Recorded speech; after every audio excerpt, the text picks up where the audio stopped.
आज अनंत और राधिका के शादी के बारे में नहीं बोलने वाला हूं, लेकिन इतना वेल्थ कैसे क्रिएट किया, उनके फाउंडेशन और फाउंडर क्या थे और इतना बड़ा एम्पायर कैसे बना, रिलायंस इंडस्ट्रीज और धीरूभाई अंबानी का केस स्टडी लेते हैं और समझते हैं कि आज जो ब्रांड, जो वेल्थ, जो फेम बना है वो कैसे स्टार्ट हुआ।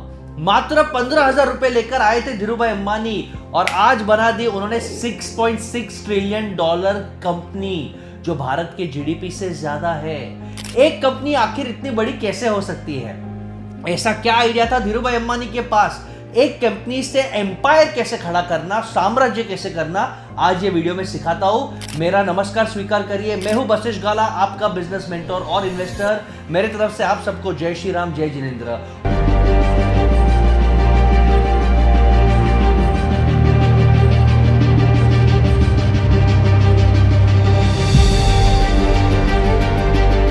और स्टार्ट करते हैं भाई गुजरात के छोरवाड़ से।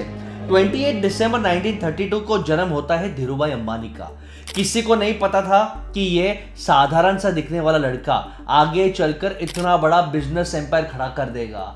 धीरूभाई अंबानी के सपने बचपन से ही और बचपन से अलग हुआ करते थे और अलग में ही वो बड़ा सोचते थे कि मुझे लाइफ में कुछ बड़ा करना है, राइज करना है। वो विजन था, वो पागलपन था, वो पॉजिटिविटी थी। अपनी जवानी के दिनों से शुरुआत में येमेन के अडेन में जॉब करते थे। उन्होंने ट्रेड और कॉमर्स सीखा कंफर्ट जोन से बाहर और साल 1950 में लगभग 18 साल की उम्र में इंडिया वापस आए। अपने क्लोज कजिन चंपकलाल दमानी के साथ मिलकर 15,000 रुपए की लागत से 350 स्क्वायर फीट का एक छोटे से कमरे से उन्होंने अपने ट्रेडिंग कंपनी की शुरुआत की। धीरूभाई अंबानी को पता था कि वो एक ही सेक्टर में काम करके ज्यादा आगे नहीं बढ़ पाएंगे, तो उन्होंने अपने बिजनेस एक्सपांशन और डाइवर्सिफाई करना शुरू कर दिया। और इसी एक्सपांशन के कड़ी में साल 1966 में धीरूभाई अंबानी ने Reliance textiles engineers private limited नाम का एक कंपनी बनाया और यहां से रिलायंस इंडस्ट्रीज की दोस्तों अच्छे दिन चालू हो गए।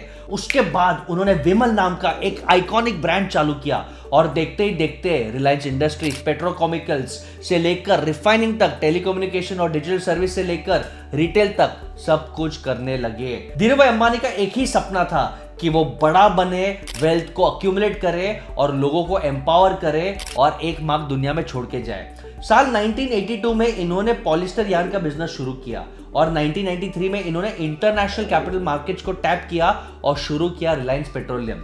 उसके बाद 2022 में रिलायंस ग्रुप के लिए एक बहुत बड़ी अपॉर्चुनिटी लेकर आया। इन्होंने अपने टेक्नोलॉजिकल एडवांसमेंट के कारण कृष्णा गोदावरी बेसिन में नेचुरल गैस का एक बहुत बड़ा रिजर्व ढूंढ निकाला। यही नहीं, अभी और सुनिए, आगे आते साल 2006 में इन्होंने अपने रिटेल स्टोर्स खोलने शुरू कर दिए और साल के अंदर पूरे इंडिया में 600 से ज्यादा स्टोर्स खोल डाले। 18 अक्टूबर 2007 को रिलायंस इंडस्ट्रीज ने $100 बिलियन का मार्केट कैप अचीव किया और ऐसे करने वाली ये भारत की पहली कंपनी बन गई।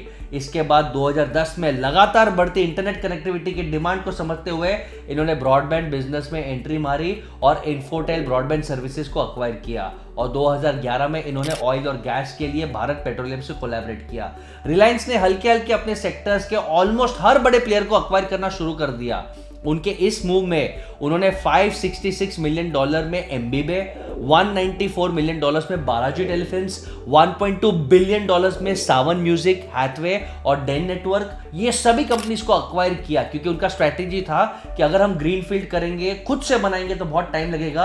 अक्वायर करके उन्हें ऑप्टिमाइज करें, फंड्स दे, पॉलिटिकल कनेक्शंस करें और स्केल करते जाए। फिलहाल मार्केट कैप के हिसाब से इंडिया की सबसे बड़ी ओपन ट्रेड होने वाली कंपनी रिलायंस इंडस्ट्रीज लिमिटेड है।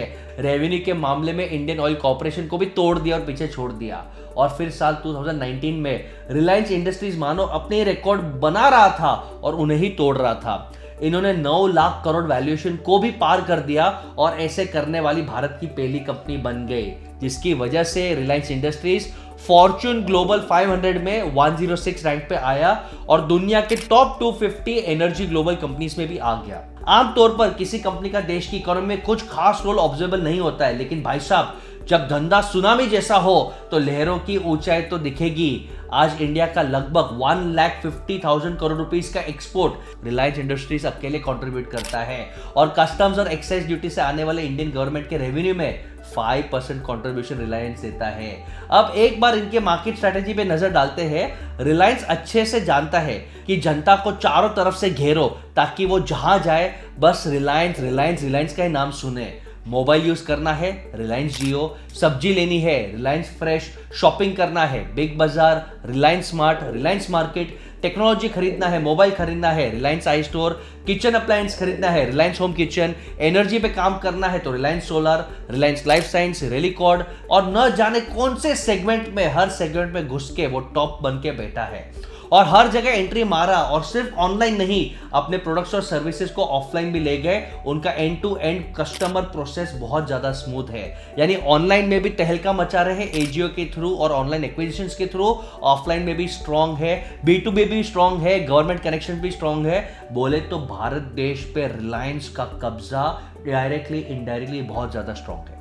और बात करते हैं इनकी प्राइसिंग स्ट्रैटेजी की, तो अपने रिटेल, टेलीकम्युनिकेशन और हेल्थ केयर जर्नी शुरू करने से ही रिलायंस ने एक ही स्ट्रैटेजी अपनाया है, इनिशियल मार्केट शेयर बढ़ाओ तो एकदम कम प्राइस में बेस्ट सर्विस दो, फ्री में सर्विस दो, लोगों का अपना आशिक बनाओ और धीरे धीरे जब फ्री में कॉम्पिटिटर सर्वाइव न कर पाए तो पहले कॉम्पिटिटर्स को खत्म करो, पॉलिटिकल सेटिंग के थ्रू अपने आप को और स्ट्रॉन्ग करो, मार्केटिंग ब्रांड बनाओ, कस्टमर्स को अपने आदत करके उन्हें मजबूर कर दो कि वो आपको यूज करे और धीरे धीरे होले होले अपना प्राइस बढ़ाओ, प्रॉफिट बढ़ाओ और जितना इन्वेस्ट किया था सब निकाल लो। आज ऑल ओवर इंडिया रिलायंस के 1500 से ज्यादा स्टोर्स है। अभी हाल ही में रिलायंस का 43rd AGM मीटिंग हुआ जिसमें गूगल ने अनाउंस किया कि वो रिलायंस में 7.7% स्टेक के बदले $4.5 बिलियन इन्वेस्ट करेगा। यानी अब दुनिया के बड़े बड़े कंपनीज भी रिलायंस के साथ कोलैबोरेट करके जॉइंट वेंचर या पार्टनरशिप करना चाहते हैं। ये लोग मिलकर एक कम कीमत वाला, एंट्री लेवल वाला 5G सपोर्ट मोबाइल डिवाइस बनाएंगे, इंडस्ट्री को डिस्टर्ब करेंगे। और प्रमोशंस की देखो तो एक समय तो था, जियो मार्केट में आया था तो हर तरफ बस जियो जियो दिखता है, टीवी, मोबाइल, मार्केट, क्रिकेट, हर जगह पे जियो जियो, धन धना धन। मुंबई इंडियंस में भी लगता है कि जियो ही जुड़ा है और रिलायंस इंडस्ट्रीज हमेशा लोगों के बीच चर्चाओं में रहता है। औरों की जीत से ज्यादा मुंबई के टूर्नामेंट से बाहर होने के चर्चे होते हैं और वहां पे भी पब्लिसिटी का फायदा रिलायंस को मिलता है। फिलहाल कंपनी का फोकस अब सस्टेनेबिलिटी और क्लीन एनर्जी की तरफ है।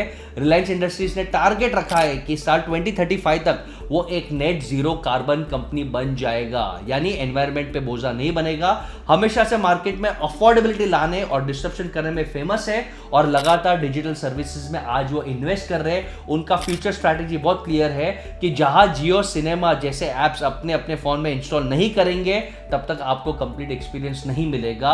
और यही प्लेटफॉर्म पे आज जियो सिनेमा पे आपको web series, shows, movies, cricket सब मिलता है ऑल अंडर वन रूफ। और नंबर्स ऐसी है कि आप इनके आगे जीरो लगाते जाओ तो आप पागल हो जाएंगे।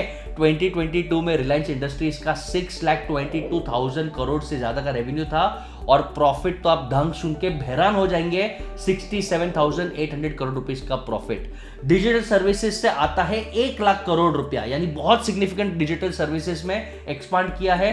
रिटेल बिजनेस से आता है लगभग 2 लाख करोड़ रुपए। आप सोचे एडन येमेन से वापस आए धीरूभाई अंबानी ने क्या कभी सोचा होगा कि आगे चलकर उनकी कंपनी साल का इतना प्रॉफिट, इतना टर्नओवर बना पाएगा। 350 स्क्वायर फीट से शुरू करने वाली कंपनी आज इंडियंस के दिल में और इंडिया की इकोनॉमी में इतना जगह कमाया है। आपको क्या लगता है, क्या रिलायंस अगले 50 साल तक डोमिनेट करके नंबर 1 रह पाएगा या कुछ कॉम्प्लिसेंसी, एरोगेंस आएगा और रिलायंस बिखर जाएगा? Let me know your thoughts. और अपने आप को अपडेट रखने के लिए और बेहतरीन एंटरप्रेन्योर बनने के लिए कीप फॉलोइंग वसेश काला।